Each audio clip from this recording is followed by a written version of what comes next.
நிர்வாக குழு கூட்டம் நடைபெற்றது.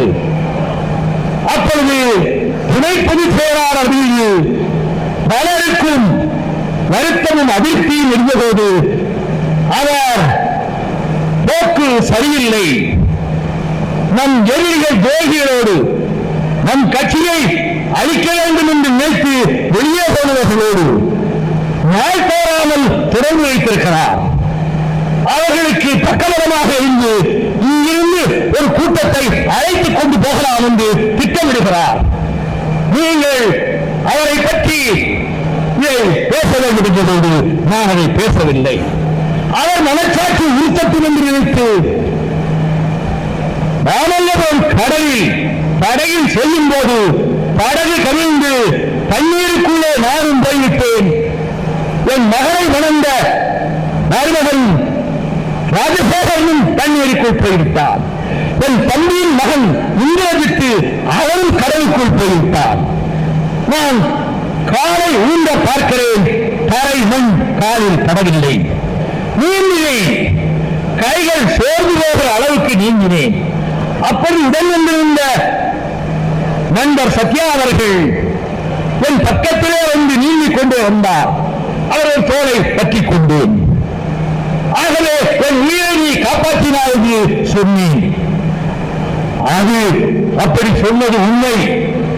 3 தடவை வைகோலின் உயிரை காப்பாற்றினேன் என்று பத்திரிகையாளர்களுக்கும் தொலைக்காட்சிக்கும் தகவல் கொடுத்திருக்கிறாரே, மத்திய எந்த 2 இடம் சொல். இந்த ஒரு தடவை மாமல்லபுரம் கடலிலே நடந்தது. அதற்கு பிறகு என் உயிருக்கு ஆபத்து வந்து நீங்கள் எங்கே என்னை காப்பாற்றினீர்கள்? நான் 3 தடவை காப்பாற்றினேன். அவர் என்னை இன்றைக்கு துரோகி பட்டியலிலே சேர்க்கிறார் என்று கடுமையான முறையில் நீங்கள் புதிய கட்சி ஆரம்பிப்பீர்களா? பதில் இல்லை. ஒருவேளை ஆரம்பிப்பார், பத்திரிகைகள் எழுதுகின்றன. ஆனால் நான் ஒன்று சொல்லுகிறேன், இந்த இயக்கத்துக்கு துரோகம் செய்துவிட்டு அவை தலைவரும் இந்த மாவட்டத்தினுடைய செயலாளரும் சிவகங்கை மாவட்ட செயலாளரும் மதுரையிலே ஒரு சொற்பொழியாளரும் இந்த இயக்கத்தை துரோகம் செய்து அழிக்க வேண்டும் என்று நினைத்து வெளியேறிய போது அவர்களோடு நாள் போராமல் உரையாடி வந்தவர்கள் இன்றைக்கு துணை பொதுச் செயலாளராக குற்றம் சாட்டப்பட்டிருக்கிறவர். எனக்கும் உளவுத்துறையிலே நண்பர்கள் இருக்கிறார்கள். அவர்களோடு தொடர்பு கொண்டு பேசுகிறார். ஒரு அறிக்கையானது அவர்களை கண்டித்து 2 வரி ஒரு அறிக்கை கொடுத்ததுண்டா? அவர்களோடு தான் பேசுகிறார். காஞ்சிபுரத்திலே வளையாபதி மாவட்ட செயலாளர், அவரிடத்தில் அவர் முறையை பற்றி புகார் சொல்லவும் நீங்கள் உடனே பத்திரிகையாளர்களை கூட்டுங்கள், அதிலே நீங்கள் வைகோலின் மகனை பற்றி சொல்லுங்கள், கட்சியிலிருந்து உங்களை வெளியேற்றட்டும் என்று இவர் சொன்ன யோசனையின் பேரில் காஞ்சிபுரத்திலே பத்திரிகையாளர் கூட்டத்தை வளையாபதி நடத்தினார். அதற்கு பிறகு இதுவரை 7 முறை வெளிநாடுகளுக்கு சென்றிருக்கிறார். கடந்த 2 ஆண்டுகளில் ஒரு முறை கூட எனக்கு தகவல் சொல்லி என்னை நான் வெளிநாட்டுக்கு போகிறேன் என்று சொன்னதில்லை. போய்விட்டு வந்த பிறகு என்னை சந்தித்ததும் இல்லை. அந்த நாடுகளுக்கு போன இடத்தில் அவர் மதிமுக துணை பொதுச் செயலாளர் என்ற பெயரை என்ற பதவியை பயன்படுத்தவே இல்லை. மாமல்லபுரம் தமிழ்ச்சங்க தலைவர் என்றுதான் பதிவிட்டிருந்தார். இந்த 7 முறையில் ஒரு முறை கூட நான் மதிமுக கட்சியிலே இருக்கிறேன் என்று துணை பொதுச் செயலாளர் என்று சொன்னது கிடையாது. கடைசியாக இப்போது போகும்போதும் ராமையாவிடத்திலே சொல்லிவிட்டு போனார். தென்னாப்பிரிக்காவுக்கு போனார், 10 நாள் சுற்றுப்பயணம் நடத்தினார், லண்டனுக்கு போனார், ஐரோப்பிய நாடுகளுக்கு சென்றார். வாழ்க அவருடைய பயணம். ஆனால் அங்கே போய் மறுமலர்ச்சி திமுகவினுடைய லட்சக்கணக்கான தொண்டர்கள் இந்த இயக்கத்தை காப்பாற்றுகிறார்கள். அவர்கள் மனம் குளிர்வதற்காக வந்து நான் மதிமுகவினுடைய துணை பொதுச் செயலாளர் என்று சொன்னதுண்டா? கிடையாது. என்ன திட்டம் போட்டார்கள்? இந்த விலகிச் சென்றார்களே அவர்களில் ஒருவரை முத்துரத்தினம் என்ற பல்லடத்துக்காரரை திமுகவிலே கொண்டு போய் சேர்த்தார்கள். அந்த முத்துரத்தினத்தோடு தான் துணை பொதுச் செயலாளர் ஈரோட்டிலே 2 நாள் இருந்தார்.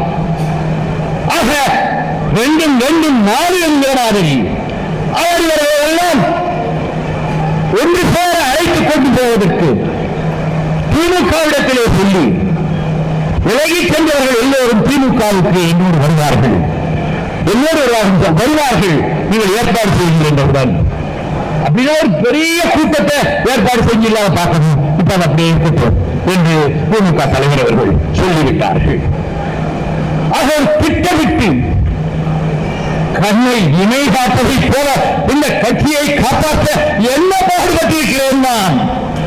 ஒவ்வொரு கட்டத்திலும் இந்த கட்சியை கரையேற்ற எவ்வளவு திட்டம் தீட்டியிருக்கிறேன் நான். இரவு பகல் பாராமல் 400-500 கிலோமீட்டர் காரிலேயே பயணித்து 15,000 ஊர்களுக்கு சென்று மதிமுக கொடியை ஏற்றி வைத்து கன்னியாகுமரி கடற்கரையில் இருந்து சென்னை வரையில் பல மாவட்டங்களை சுற்றி 1600 கிலோமீட்டர் 52 நாட்கள் கால் கடுக்க பாதங்களிலே இருந்து ரத்தம் வெளிய உடம்பு வெளிய நான் ஆயிரக்கணக்கான தோழர்களோடு நடந்து வந்தேனே இந்த கட்சிக்கு ஒரு உயிரோட்டம் வேண்டும் என்பதற்காக. அதற்கு பிறகு ஒவ்வொரு கட்டத்திலும் நம் இயக்கத்துக்கு சோதனை வரும்போதெல்லாம் அதை தடுக்க என்ன வழி என்று யோசித்த போது சில வேளைகளில் தவறான முடிவுகளும் நான் எடுத்தேன், நீங்களும் ஏற்றுக்கொண்டீர்கள்.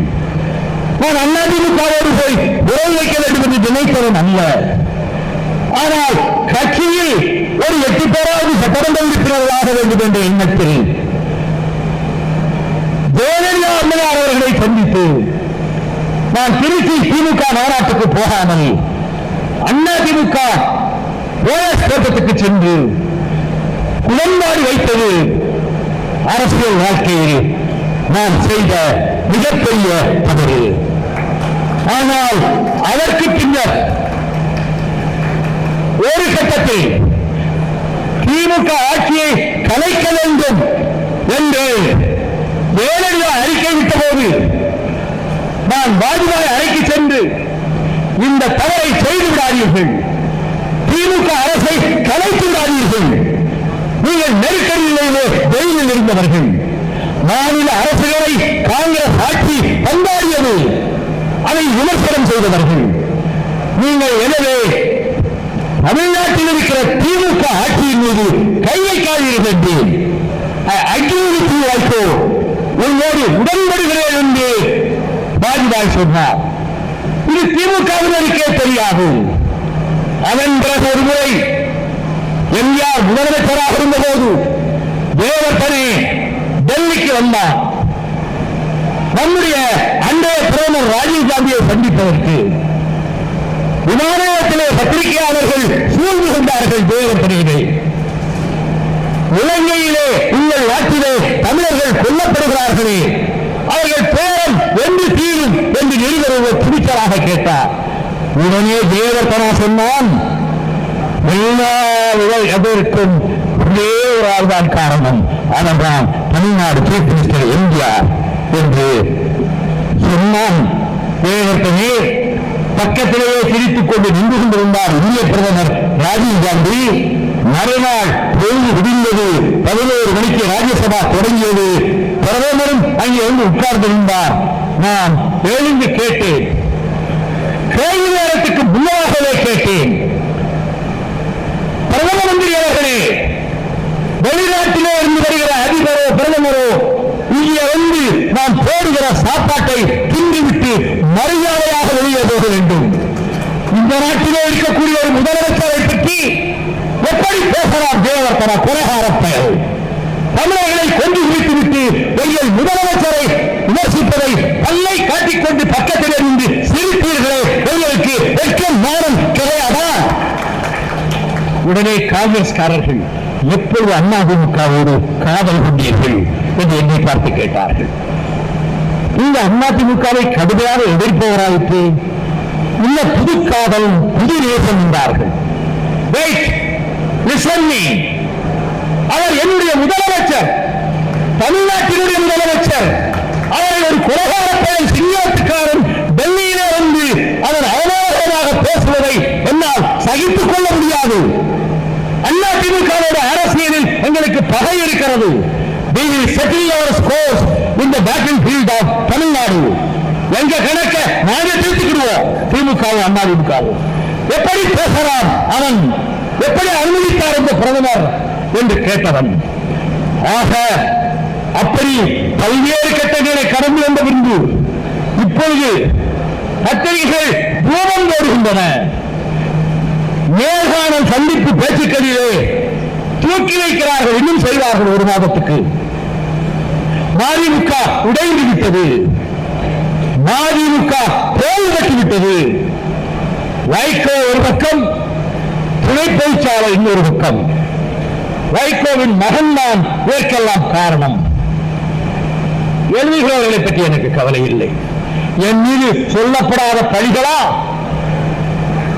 கொலைகாரன் என்று பழி வசதியை விட 1500 கோடி நான் பெற்றுவிட்டேன் என்று சொன்னார்களே, என் கால் தூசிக்கு பல கோடி ரூபாய் சமமாகும். அவன் முதலாளி அனில் அகர்வால் இமாலயத்திலே என்னை பார்த்து, அவன் யார் என்று எனக்கு தெரியாது, மனைவியோடு வந்து உட்கார்ந்தான். நான் என் இருக்கையை காலி செய்து மறு இருக்கைக்கு போனேன். அப்பொழுது அவன் சொன்னான், தமிழ்நாட்டுக்கு உங்களை போன்றவர்கள் முதலமைச்சராக வர வேண்டும். அப்பொழுது நான் தமிழ்நாடு உருப்படும் என்றார். இதை யாருமே தெரியாது. 5 டன் ஐச என் தலைக்கு மேல வைக்கிறான்.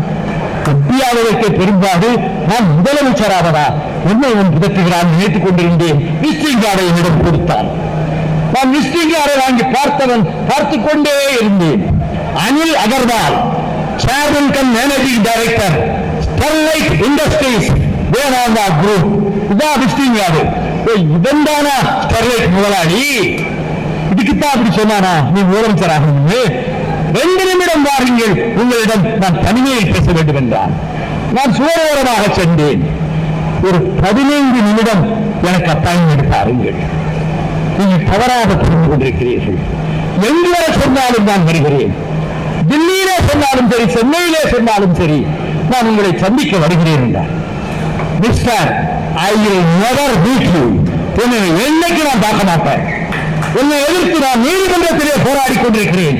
அங்கே நம்முடைய போராட்டத்தை வைத்துக் கொள்வோம் என்று சொன்னவன் அட்டர்னி ஜெனரல் ஜி ராமசாமி வக்கீலை அனுப்பி வைத்தான் தாயகத்துக்கு. டெல்லியிலிருந்து அவர் வந்தார். மிஸ்டர் அட்டர்னி ஜெனரல், என்ன பார்க்க எதுக்கு டெல்லியிலிருந்து வந்தீங்க? ஒரு விஷயம் இருக்கு, ஒரு டீ குடிங்க. என்ன டீ குடிச்சுக்கிட்டு இந்த ஸ்டெர்லைட்டை பற்றி நீங்க தப்பா நினைச்சிட்டு இருக்கீங்க. அந்த ஓனர் எம்பி நீங்க பார்க்கணுங்கிறாரு, அதுக்கு ஒரு சந்தர்ப்பம் கொடுங்க. என்ன தப்பான இடத்துக்கு நீங்கள் வந்திருக்கிறீர்கள். Please leave your seat and get out of the office. வெளியே போ. இதை ரங்கராஜ் பாண்டே தொலைக்காட்சி விவாதத்தில் இப்படி சொன்னவர்கள் வைக்கோ. ஸ்டெர்லைட்காரன் 300-500 கோடி கூட கொடுத்திருப்பான். ஒரு சல்லி காசு எனக்கு தேவையில்லை என்று விரட்டி அடித்தவன் என்றார். பத்திரிகையிலே குருமூர்த்தி அதனையே எழுதி நீங்கள் முக்கிய இலாக்காவை பெற்றுக் கொள்ளுங்கள் வாஜ்பாய் மத்வானியும் சொல்லி இருக்கிறார்கள். நீங்கள் கேபினட் மந்திரியாகுங்கள். கட்சிக்கு பணமும் வேண்டும் அல்லவா என்னிடம்? உங்க கட்சிக்கு நிதி எப்படி சேரும்? உங்களுக்கு எந்த முதலாளியும் வேண்டியதும் கிடையாது. பெரும் நிதி உங்களுக்கு கிடைக்கும். இந்த இலாக்காவை, பெட்ரோலியம் இலாக்காவை எடுத்துக்கொண்டால் ஒரு கணக்கு வரவு செலவு வேண்டாம், அங்கு உள்ளிட்டே இருக்கிறதா என்று சொன்னபோது மிஸ்டர் குருமூர்த்தி, என்னை புரிந்துகிறேன். நான் நேர்மைக்காக, நாணயத்துக்காக என் வாழ்க்கை அர்ப்பணிப்பவன். நான் சற்று வசதியான குடும்பத்திலே, காங்கிரஸ் குடும்பத்திலே பிறந்தவன். என் மீது ஒரு அழுக்கை சுமத்த முடியாத அளவுக்கு நான் நேர்மையாக வாழ்ந்து வருகிறேன் என்று சொன்னேன். அப்படித்தான் இன்றைக்கும் இருக்கிறேன். தமிழ்நாட்டுக்கு ஸ்டெர்லைட்டால் வந்த ஆபத்தை படித்து ஸ்டெர்லைட் ஆலையை நிரந்தரமாக மூடச் செய்த இயக்கம் எது? மறுமலர்ச்சி திராவிட முன்னேற்ற கழகம். அதை தடுத்து நிறுத்தியவன் யார்? அவன் பேர் தான் வைகோ.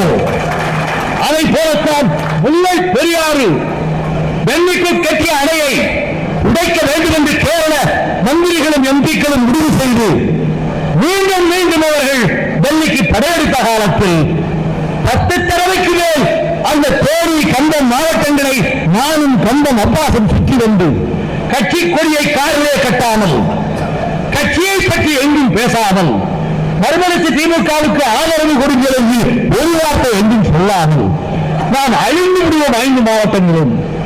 அவன் முல்லை பெரியாறு அணையை உடைத்து விட்டால் 2,80,000 ஏக்கர் பாசனம் இழக்கும். 2 கோடி மக்கள் குடிநீர் இழப்பார்கள். ஊராக சென்று பேசுகிறேன். கடைசி போராட்டத்தில் பல லட்சம் பேர் கம்பம் கொள்ள தாக்கிலே என் ஊரை கேட்டு வந்தவர்கள் என்று அப்பாஸ் அத்தனை கூட்டங்களிலும் சொன்னார். அந்த முல்லை பெரியாறு ஆற்றின் உரிமையை பாதுகாத்து கொடுத்த இயக்கம் தமிழ்நாட்டில் மறுமலர்ச்சி திராவிட முன்னேற்ற கழகம். தடுத்து நிறுத்தியவன் அதன் பொதுச் செயலாளர் வைகோ. தமிழ்நாட்டுக்காக நெய்வேலி நிலக்கரி நிறுவனம் வடநாட்டு பெருமுதலாளிகளிடம் விற்கப்பட இருக்கிறது என்று அறிந்து குடியிருப்பு போய் பாராளுமன்றத்திலே பேசினேன். ஒன்றும் நடக்காது முடிவாகிவிட்டு வந்தார் ராம்தாஸ் பாஸ்வான். நான் ஊருக்கு வந்துவிட்டு விமான நிலையம் சொல்கிறேன். செந்திலடிதன் என்எல்சியை நெய்வேலியில் பொறியாளராக இருக்கக்கூடியவர். நம் கட்சியில் இருப்பதனால் அவருக்கு ஜெனரல் மேனேஜர் போஸ்ட் வரவே இல்லை, பதவி உயர்வு கிடைக்கவே இல்லை. அவர் ராஜினாமா செய்துவிட்டு 2.5 லட்சம் ரூபாய் மாத சம்பளத்தை இழந்துவிட்டு மதிமுகவினுடைய பொருளாளராக, பேச்சாளராக, எழுத்தாளராக இந்த இயக்கத்துக்கு தொண்டு செய்து கொண்டிருக்கிறார். ஆகவே ஒவ்வொரு பிரச்சனையிலும் நாம் அந்த நெய்வேலியை தனியாக ஆக்கக்கூடாது என்று வாஜ்பாயிடம் சொல்லும் போது already decision has been taken, மந்திரி சபை முடிவு செய்துவிட்டது, தனியாருக்கு விற்பதென்ற முடிவை மாற்ற முடியாது என்றார். நான் வாஜ்பாயிடம் சொன்னேன், பீகாரிலே போய் வைகோவின் மகனை கொண்டவன் என் சுவீகாரமுக்கிறேன் என்று பேசினீர்களாமே, இதுதான் எனக்கு செய்கிற நன்மை. நான் ஒரு கட்சியை ஆரம்பிக்க வேண்டிய நிலைமை ஏற்பட்டது. அந்த கட்சி தமிழ்நாட்டுக்கு சேவை செய்வது என்பதை நாம் ஏற்படுத்த வேண்டாமா? நீங்கள் எனக்காக இந்த நெய்வேலி படையை தடுத்து நிறுத்த வேண்டாமா? இதுதான் நீங்கள் எனக்கு செய்கிற உதவி என்று கேட்டேன். கண் கலங்கிய வாஜ்பாய் அப்படியே அமைதியாக உட்கார்ந்துட்டு 2 நிமிடம் கழித்து NLC will not be privatized. என்எல்சியை கல்வியை விற்க மாட்டோம். We change the decision. இதை பத்திரிகைகளுக்கு சொல்லலாமா? வாஜ்பாயிடம் கேட்டேன். நீருந்தே சொல்லுகிறேன். நான் இந்து பத்திரிகையினுடைய தலைமை நிருபருக்கு அங்கிருந்தவாறே டெலிபோன் செய்து நான் பிரைம் மினிஸ்டருடைய வீட்டில் அவர் அறையில் இருந்து பேசுகிறேன். என்எல்சி பிரைவேடைஸ் ஆகாது என்று பிரதமர் வாக்குறுதி அளித்து விட்டார். மறுநாள் இந்து பத்திரிகையில் ஒரு மூலையில் பெட்டி செய்தியாக இதை வெளியிட்டார்கள். பிரைம் மினிஸ்டர் மிஸ்டர் வைகோ இந்த டெசிஷன் ஏறியார். இப்படி அந்த நெய்வேலி நிலக்கரி நிலத்தை பாதுகாப்பதற்காக 24 தொழிற்சங்கங்களும் சேர்ந்து எனக்கு ஒரு வரவேற்பை நெய்வேலியை கொடுத்தார்கள். அதை காப்பாற்றி கொடுத்த 30,000 தொழிலாளர்களின் வாழ்வை காப்பாற்றி கொடுத்தவன் உங்கள் பொதுச் செயலாளர் வைகோ என்பதை நினைவிலே கொள்ளுங்கள். நீர் கீழே வருகிறது, அது கம்பம் பள்ளத்தாக்கை அழித்துவிடும், முல்லை பெரியாறு அணையை இடித்துவிடும், கேரளத்தில் இடுக்கி அணையும் உடைந்து நொறுங்கும். இந்த நீட்டிலோ திட்டம் நரேந்திர மோடியின் கனவு திட்டம். இதை நிறைவேற்ற விடக்கூடாது என்று அவர்கள் அணுகுறை ஒப்பந்தத்தை ரஷ்யாவோடு ராஜீவ்காந்தி போட்டோவே பாராளுமன்றத்தை எதிர்த்த ஒரே எம்பி வைகோதான். அணுக்குறை கூட அமைக்கக்கூடாது என்று இப்படி நீட்டிலோ தென்பாண்டி மண்டலத்தை அழித்துவிடும் என்று சொன்னபோது கோர்ட்டிலே வழக்கு போட்டேன். வழக்கறிஞர் அக்மல் கான் எனக்கு பாயிண்டுகளை எடுத்துக் கொடுத்தார். 2.5 மணி நேரம் மதுரை ஹைகோர்ட் பெஞ்சிலே பேசினேன். அந்த நீதிபதி 10 நாள் கழித்து தீர்ப்பளித்தார். நீட்டினோ திட்டம் நிறைவேறக்கூடாது என்று நான் தடை செய்கிறேன். இதற்கு மேல் அவர்கள் தமிழ்நாடு அரசினுடைய பொலியூஷன் கண்ட்ரோல் போர்டிலே அனுமதி வாங்கிக் கொண்டு இங்கே வரட்டும் என்றார்கள். வருடம் இப்போது 5 ஆகிவிட்டது. அவ்வளவு 2,500 கோடி ரூபாய் திட்டத்தை தடுத்து நிறுத்திய ஒரே மனிதன் உங்கள் முன்னாலே நின்று கொண்டிருக்கக்கூடிய வைகோ. ஆனால் நீர் போடுகிறார்களே, கழிவு போடுகிறார்களே, பிரபாகரனோடு இருந்து ஆமைக்கறி சாப்பிட்டேன், நான் பிரபாகரனோடு இருந்து பூனைக்கறி சாப்பிட்டேன் என்று சொல்லி நாட்டை, உலகத்தை, உலக தமிழர்களை வஞ்சித்து ஏமாற்றி பச்சை பொய்களை சொல்லிக் கொண்டிருக்கக்கூடிய அந்த நபரினுடைய கட்சியை சேர்ந்தவர்கள் அவர்கள் பதிவு போட்டார்கள். ஸ்டெர்லைட்ல வைகோ பெரும்பாலும் வாங்கிவிட்டார். இப்போது நியூக்ளியோவிலே தன் மகனுக்கு 3% பங்குகள் வேண்டும் என்று கோரிக்கை வைத்துவிட்டு நடைபெறும் போகிறான் என்று 2 பேர் பெயரிலே அந்த பதிவு வந்தது. நான் புகார் கொடுத்தேன் கமிஷனரிடத்தில். ஒரு நடவடிக்கையும் இன்று வரை கிடையாது. அந்த 2 பேர் முகவரியையும் கொடுத்தேன். எனக்கு தெரியாதா? இப்படி வந்து வரப்பவர்களிடம் நான் கொஞ்சம் கண்சி விட்டினால், கொஞ்சம் ஓரக்கண்ணால் பார்த்து கவனித்துக் கொள்ளுங்கள் என்று சொன்னால், இங்கே உயிரை கொடுக்கக்கூடிய வீராதி வீரர்கள் தமிழ்நாடு இருக்கிறார்கள். ஒரு நிமிடத்திலே தள்ளுபடியாக்க முடியாதா? நான் 1000 ராணுவ வீரர்களின் துப்பாக்கி முனைகளுக்கு மத்தியிலே ஊடுருவி வந்தவன். என்னை அழைத்து வந்த அவன் பீட்டர் கெனடி சுட்டுக் கொல்லப்பட்டார். மரணத்தை அவன் பக்கத்தில் இருந்து தரிசித்தவன் வைகோ. அங்கே நான் விடுந்து போயிருக்க வேண்டும், தப்பி வந்தேன். ஆனால் இப்படிப்பட்ட பதிவுகளை தொடர்ந்து போட்டுக்கொண்டே வந்தார்கள். இந்த பதிவுகளை பார்த்து மனம் கலங்கிய என் மனைவியின் அண்ணன் மகன் சரவண சுரேஷ் 6 அடி உயரம் இருப்பான், அழகான தோற்றம் கொண்டவன். ஒவ்வொரு தேர்தலிலும் எனக்கு இந்த பணப்பட்டுவாடா செய்வது முதல் எல்லாவற்றுக்கும் அவன்தான் உதவியாக இருப்பான். மேடைக்கு வரமாட்டான். அவன் வீட்டிலே தன் மனைவியிடம் சொல்லியிருக்கிறான், ஒரு மோசமா மாணவத்துக்கு பதிவு போட்டுக்கிட்டு இருக்காங்க அந்த இயக்கத்தை சேர்ந்தவங்க, என்னால தாங்க முடியல. ஆனால் எவ்வளவோ தியாகம் செய்வாரு, அந்த தியாகத்துக்கு வெகுமதி கொடுக்க வேண்டாம், இப்படியெல்லாம் கேவலமா பழிவிடலாமா என்று சொன்னவன் சாயங்காலம் போய் 10 லிட்டர் பெட்ரோலை வாங்கிக் கொண்டு வந்து விடியற்காலை 4:30 மணிக்கு வீட்டை விட்டு புறப்பட்டு அவனே காரை ஓட்டிக் கொண்டு சென்று விருதுநகருக்கு பக்கத்தில் சூளக்கரை நிறுத்தி அந்த டீம் பெட்ரோலை மேலே ஊற்றிக்கொண்டு தீ வைத்துக் கொண்டான். நெருப்பிலே அவன் உடல் கருகியது, கீழே விழுந்தான். இந்த செய்தி தொலைக்காட்சியிலே ஓடுகிறது. விருதுநகர் பக்கத்தில் சரவண சுரேஷ் என்ற இளைஞன் தீ குளித்தான், மரண படுக்கையில் இருக்கிறான். எந்த நேரத்தில் உயிர் போகும் என்று தெரியாது. இதை பார்த்துவிட்டு நான் துடித்து போய் என் மனைவியிடம் தொலைபேசியில் பேசினேன். ஆனா நம்ம சுரேஷ் தான் பண்ணிட்டான். நான் உடனே மதுரைக்கு அப்போலோ ஆஸ்பத்திரியை போய் பார்ப்பதற்காக சென்றேன். அவன் தன் தந்தையிடம் சொல்லியிருக்கிறான், என்னை ஆஸ்பத்திரிக்கு கொண்டு போகாதீர்கள், நான் சாக முடிவெடுத்துத்தான் தீ குளித்தேன், எனக்கு சிகிச்சை தராதீர்கள், மாணவரிடம் எதையும் சொல்லாதீர்கள். நான் அப்போலோ ஆஸ்பத்திரிக்குள்ளே நுழைந்து அவன் படுக்கைக்கு பக்கத்தில் சென்றபோது அவனுக்கு பேச்சு அடங்கிவிட்டது. மூச்சு மட்டும் இலையோடி கொண்டிருக்கிறது, பேச்சு இல்லை. படுவாய் இப்படி செய்துவிட்டாயே. அப்ப மகேசனும் இதை பத்தி என்ன மோசமா பதிவுகள் போடுறாங்க, அத பார்க்க சகிக்கலையா? இதற்காகவே ரவி என்கின்ற இளைஞரின் செயலான தீ குளித்திருக்கிறார். அவனிடம் கேட்டேன், உன் மனைவியும் மக்களும் அழுகிறார்களே, நீ ஏண்டாட்டு தீ குளித்தது போது உங்களை பற்றி எவ்வளவு மோசமாக பதிவு போடுவார்கள்? நீங்கள் இப்போது நீட்சிக்காக நடைபயணம் போகிறீர்கள், எந்த பத்திரிகை இந்த செய்தியை வெளியிடும்? நான் தீ குளித்தால், அதில் நான் மடிந்தால் எல்லா பத்திரிகையும் என் பெயரை போட்டு உங்களுடைய நீட்டின பயணத்தையும் குறிப்பிடுவார்கள். அதற்காக நான் தீ குளித்தேன் என்று சொன்னான் பைத்தியக்காரன். மறுநாள் அவன் உயிர் முடங்கிவிட்டது. நான் நடைபயணத்தை நிறுத்திவிட்டு அவன் உடலை நானும் பூமிநாதன் மற்ற கழக முன்னோடிகளும் சேர்ந்து அங்கே ஊருக்கு அவன் ஊர் பெருமாள்பட்டி கோயில்பட்டிக்கு பக்கத்தில் அங்கே கொண்டு போய் மயானக்கரையிலே சுடுகாட்டிலே தகனம் செய்துவிட்டு மீண்டும் சென்று நான் வீட்டினோ நடைபயணத்தை நடத்தினேன். 6000 கிலோமீட்டர்களுக்கு மேல் நான் நடந்திருக்கிறேன்.